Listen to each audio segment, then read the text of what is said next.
दिल्ली के चुनाव के इस महासम्मेलन में दिल्ली किसकी, और इस वक्त हमारे साथ जुड़ गई हैं कमलजीत सहरावत, सांसद हैं बीजेपी की। कमलजीत जी, बहुत बहुत स्वागत है आपका। क्योंकि आप जाट समुदाय से आती है तो शुरुआत उससे ही करते हैं, क्योंकि अरविंद केजरीवाल ने सीधे आपके पाले में बॉल रख दी है और पूछा है सवाल, जाट कार्ड खेला है और पूछा है आरक्षण क्यों नहीं मिला। दिल्ली के भूतपूर्व मुख्यमंत्री जी अपने आप को बहुत पढ़ा लिखा नेता बताते हैं और समझ के कहते हैं कि मुझे सारी नॉलेज है, पूरा संविधान मुझे पता है। उन्हें पता होना चाहिए कि केंद्र सरकार की सूची में कोई भी जाति अगर डाली जाती है तो स्टेट गवर्नमेंट को अपने हाउस से रेजोल्यूशन पास करके भेजना होता है। चिट्ठी नहीं लिखनी होती 8 जनवरी को। 8 जनवरी 2025 को चिट्ठी लिखकर अगर आप केंद्रीय सरकार को कहेंगे तो ये कानून का मामला है। आपके पास 10 साल थे, दिल्ली के किसानों को आपने किसानों का हक दिया नहीं, उनके ट्रैक्टर को आपने कमर्शियल रखा, उनके बिजली के मीटर्स पर आपने सरचार्ज लगाए, और दिल्ली के जाटों को अगर आपको आरक्षण के अंदर शामिल करना था तो 10 साल का पूरा वक्त था आपके पास में। आपको अपनी विधानसभा के अंदर रेजोल्यूशन रखना था, पास करवाना था और फिर कैबिनेट नोट भेजना चाहिए था सेंट्रल गवर्नमेंट के पास। तो अमित जी, ये राजनीति का वो स्तर है कि इस व्यक्ति के बारे में कुछ सोचना समझना ही असंभव है। 8 जनवरी को अचानक आतिशी जी चिट्ठी लिखती हैं कि जाटों को रिजर्वेशन, दिल्ली के जाटों को केंद्र में मिलनी चाहिए। तो 10 साल से अरविंद केजरीवाल जी और उनकी पार्टी कहां थी? अब कमलजीत जी देखिए, आप जाट समुदाय से आती है तो सवाल तो यही बनता है ना, अब जाटों के मन में सवाल पैदा हो गया, क्या भाजपा ने उनके साथ न्याय किया? भाजपा ने जाटों के साथ, देहात के साथ और हर वक्त के साथ न्याय किया है। मैं फिलहाल जाटों की बात चल रही तो मैं जाटों के ऊपर ही बात करती हूँ।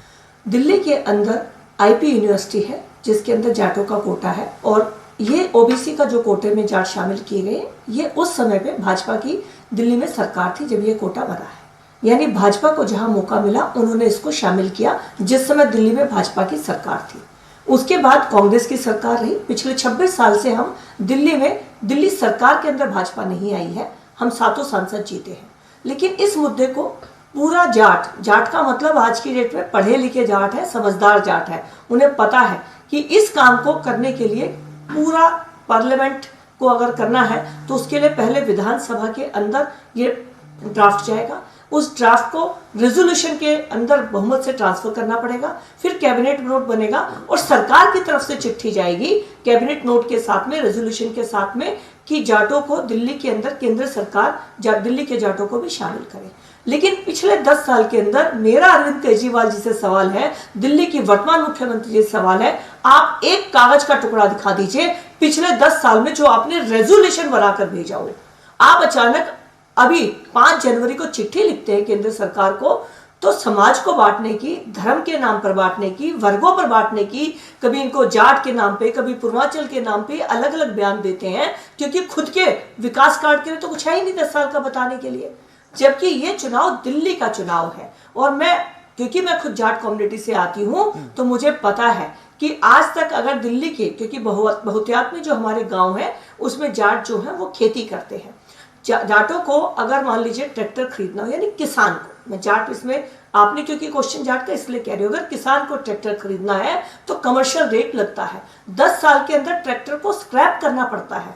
आज भी अगर ट्यूबवेल का कनेक्शन लेते हैं तो फिक्स सरचार्ज उसके ऊपर देने पड़ते हैं। आपको जान के हैरानी होगी कि दिल्ली के अंदर खाद बीज की दुकान नहीं है, दिल्ली के अंदर मंडी नहीं है, उनको सामान बेचने के लिए हरियाणा में जाना पड़ता है। और आज अगर दिल्ली के देहात की बात कर रहे हैं, पीने का पानी तक आप, चाहे वो जाट हो या 36 बिरादरी हो, दिल्ली देहात में आप दे नहीं पाए हैं। तो अरविंद केजरीवाल जी ये जो घटिया राजनीति करते हैं, चिट्ठी खेलने की, इसको बंद करके अगर उन्होंने जमीन पे काम किया होता तो आज वो अपने विकास के काम जो गिनवा रहे होते, इस तरह की बातें ना कर रहे होते।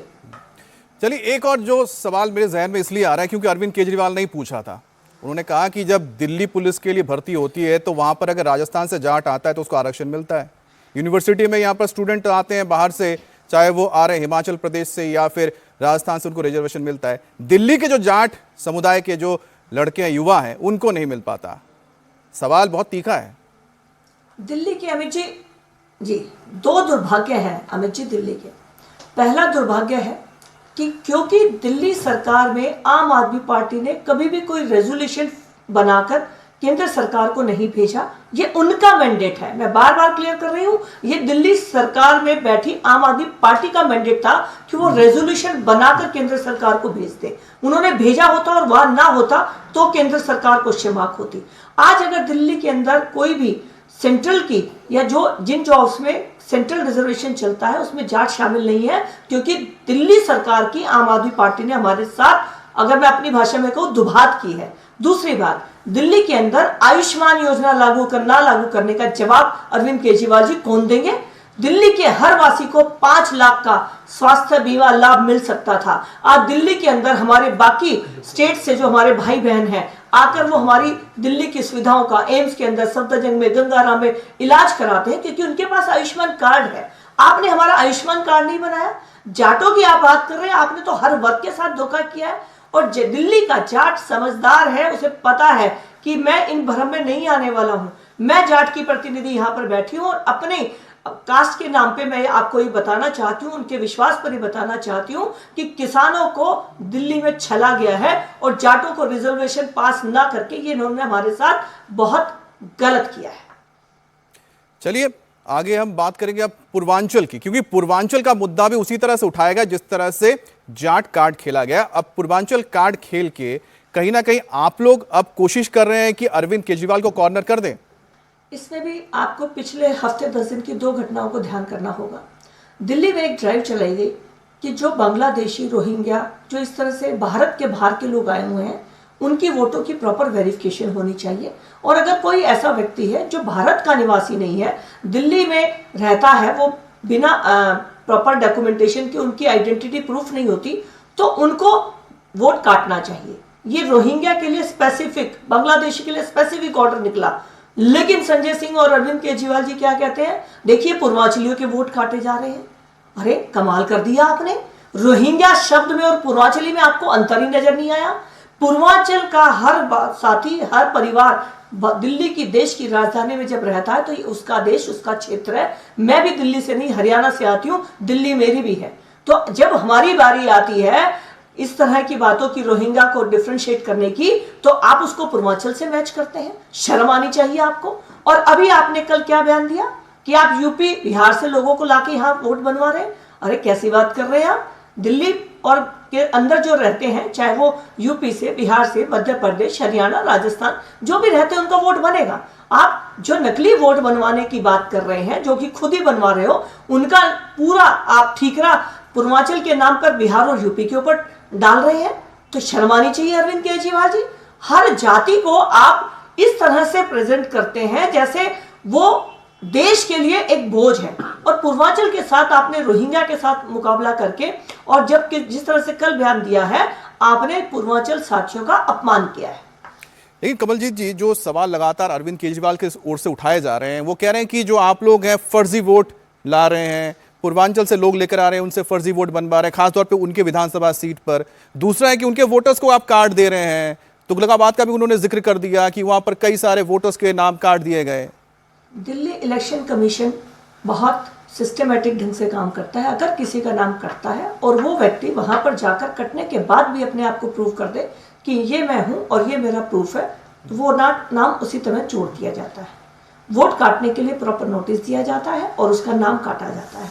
जो व्यक्ति, दिल्ली में हमारी राजधानी होने के नाते सबसे बड़ी दिक्कत ये रहती है कि यहाँ पे शिफ्टिंग बहुत होती है, क्योंकि लोग आते हैं, किराए पर रहते हैं और फिर गवर्नमेंट में जॉब में भी होते हैं, प्राइवेट जॉब में होती है। तो दिल्ली में शिफ्टिंग बहुत होती है। तो जहाँ जाते हैं वहाँ वोट बन गया, पुराना नहीं कटता है कई बार, क्योंकि समय भी नहीं होता है, ध्यान भी नहीं होता इन बातों के ऊपर एक आम व्यक्ति का। तो अगर इस तरह से कहीं पर भी कोई व्यक्ति प्रेजेंट नहीं पाया गया, तो उनको वोट को काटने के लिए दिल्ली की इलेक्शन कमीशन को अपना ड्राइव चलाना ही चाहिए था। आज अगर वो ड्राइव चली है तो आपको तकलीफ क्यों है? अगर आपके सामने कोई भी ऐसे व्यक्ति हैं जो है और जिनका वोट कटा है, तो आप उनको इलेक्शन कमीशन के ERO के ऑफिस में भेज दीजिए, वो वोट बन जाएगी। तो आपको चिंता करने की क्या बात है? लेकिन हर बात पे राजनीति करना, मुद्दों से ध्यान बटाना, दिल्ली में भ्रम फैलाना, दिल्ली को झूठ की एक तरह से परत में ढक देना, ये आम आदमी पार्टी के मुख्यमंत्री जो पूर्व हो चुके हैं उनका काम है। चलिए, आपने मुख्यमंत्री का जिक्र कर लिया, तो एक तो सवाल पूछा जा रहा है कि कमलजीत जी, उनके पास तो चेहरा है अरविंद केजरीवाल, आपके पास फेस क्यों नहीं है? चेहरा कौन होगा, कौन बनेगा मुख्यमंत्री आपका? मेरा पहला सवाल तो आपके माध्यम से अरविंद केजरीवाल जी से है। पूर्व सीएम साहब, आपको जेल हुई, भाजपा के कहने पर नहीं हुई। जो घोटाले में आपके साथी थे, उन्होंने सरकारी गवाह बन के आपके खिलाफ बयान दिया और आपको जेल हो गई। आप जमानत पर बाहर आए। जब आप जमानत पर रिहा हुए तो 4 कंडीशन थी। पहली बात, आप सेक्रेटरीट नहीं जाएंगे। दूसरी बात, सीएम के नाते कोई फाइल साइन नहीं करेंगे। आप देश छोड़कर नहीं जाएंगे बिना बताए। और चौथी बात, आपको एक प्राइवेट बॉन्ड भरना पड़ा लाखों रुपए का। तो ऑनरेबल कोर्ट ने जब आपके ऊपर ये सारे बैन लगा दिए तो आपने मुख्यमंत्री के पद से इस्तीफा देके वहां पर आतिशी जी को बिठा दिया। अब जब आतिशी जी कुर्सी पर बैठी तो उन्होंने अपने साथ में एक और चेयर रख ली। कहती वो मैं तो मुख्यमंत्री है ही नहीं, ये मुख्यमंत्री है, ये जो कहेंगे वो हम मानेंगे। और आज भी कोई भी प्रेस कॉन्फ्रेंस में देख लीजिए, मुख्यमंत्री की बयानबाजी भी अरविंद केजरीवाल जी करते हैं। तो अरविंद केजरीवाल जी, अभी आप जमानत पर यहाँ हैं और जब तक ये केस चल रहा है आप सेक्रेटरीट जा नहीं सकते। और इस केस की जब भी सुनवाई होकर अंतिम फैसला आएगा, आप पक्का उसमें दोषी पाए जाएंगे, क्योंकि आपके जो दोस्त थे इस घोटाले के अंदर, उन्होंने ही सबूत देके आपको जेल भिजवाया। तो आप तो मुख्यमंत्री है नहीं और ना हो सकते हो। और आतिशी जी चेयर साथ में डल के बैठी है। तो मेरा पहला सवाल अरविंद केजरीवाल जी से है कि आप बताइए कि अगर आप बनाने के लिए आएंगे तो आपका चेहरा आप होंगे, आतिशी होंगी, तीसरे होंगे, चौथे होंगे, तो पहले अपने चेहरे की तो बात कर लीजिए। और ये भारतीय जनता पार्टी है, यहाँ का हर कार्यकर्ता अपनी पार्टी का चेहरा है। और जब हमारी दिल्ली में बहुमत से विधायक जीत कर आएंगे तो पार्टी में अपने आप सबकी सहमति को लेकर निर्णय हो जाएगा। तो ये आप चिंता करिए कि दिल्ली के विकास के लिए आपका क्या प्लान है। आप बताइए कि दिल्ली में 10 साल में आपने विकास के नाम पर क्या किया? सिर्फ घोषणाएं की है, सिर्फ झूठ बोला है और आज फिर उन घोषणाओं को दोबारा कर रहे हैं। शर्म भी नहीं आती है आपको दोबारा से वही बातें बोलते हुए? तो मुख्यमंत्री के चेहरे में कंफ्यूजन तो आम आदमी पार्टी के अंदर खुद का है। चलिए, आपने कंफ्यूजन और बढ़ा दिया कि कौन चेहरा, वो आपने बताया नहीं, लेकिन आपने आतिशी जी का नाम लिया। अब आतिशी जी यहाँ से चुनाव लड़ रही हैं, वहां पर आपके जो कैंडिडेट हैं उन्होंने ऐसी टिप्पणी की कि अब महिलाओं के अंदर क्या कुछ एक अलग मैसेज चला गया है? बात को कहने के जो तरीके होते हैं हम उस पर भेद निकाल सकते हैं। तो जो टिप्पणी है, कोई भी राजनीतिक सामाजिक कोई भी व्यक्ति हो, उन्हें सोच समझकर अपनी बात कहनी चाहिए। इसमें कोई दो राय कभी हो ही नहीं सकती है। लेकिन इस बात को सत्य ये है कि पहले अपने जो पिताजी की बात उनकी आई है, तो ये बात सत्य है कि जब अफजल गुरु की फांसी के ऊपर साइन हुए हैं तो उसमें आतिशी जी के माता पिता ने साइन किए। ये अपने आप में एक सच्चाई है। लेकिन कभी भी कोई बात कहते वक्त संयम शब्दों का और भाव का होना चाहिए, इसमें कोई दो राय नहीं है। लेकिन महिलाओं का अगर हम बात करते हैं, जिस तरह से आप देख रहे हैं कि आम आदमी पार्टी ने 2100 रुपए की घोषणा कर दी, उसके बाद हम देखते हैं कांग्रेस ने 2500 रुपए कर दी। अब आपके ऊपर बहुत बड़ी जिम्मेदारी है, आप कितने रुपए की घोषणा करेंगे?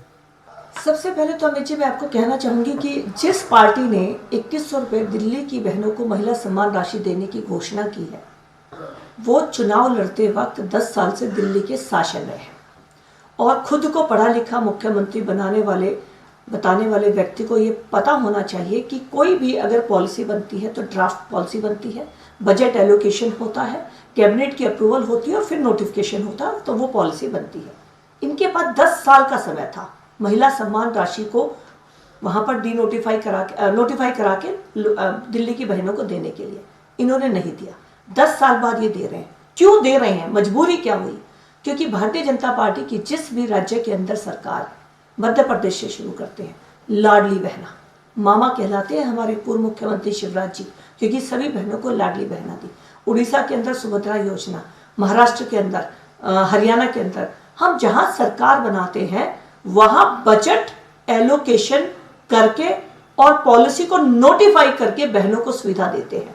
दिल्ली में जो आज पूर्व मुख्यमंत्री कह रहे हैं, इनके खुद के डिपार्टमेंट ने इस बात को कह दिया कि पिछले 10 साल में महिला सम्मान राशि नाम की किसी पॉलिसी का ड्राफ्ट भी कभी अप्रूवल के लिए नहीं आया। तो उनके खुद के ही डिपार्टमेंट ने उनकी कही बातों को झूठा साबित कर दिया। तो महिला सम्मान राशि जो आज कह रहे हैं, वो 3 साल होने वाले उनको पंजाब में चुनाव लड़े हुए, वहां तो मात्र 1000 रुपए देने थे, वहां पर नहीं देकर आए। 10 साल में दिल्ली में नहीं दिया। तो आज अगर ये झूठी बात कर रहे हैं तो दिल्ली की बहनें इस बात को समझती हैं। चलिए, अगर आपको उम्मीद है कि दिल्ली की बहनें समझती है तो ऐसे में हम मान सकते हैं कि फिर आने वाले चुनाव में जो 27 साल का सूखा पड़ा है आपके लिए, आपके पार्टी के लिए, शायद वो दूर हो जाए या फिर दूसरी तरफ फिर से सीटों की बरसात होती रहे। उसके लिए तो खैर हमें इंतजार करना होगा। बहुत बहुत शुक्रिया आपका।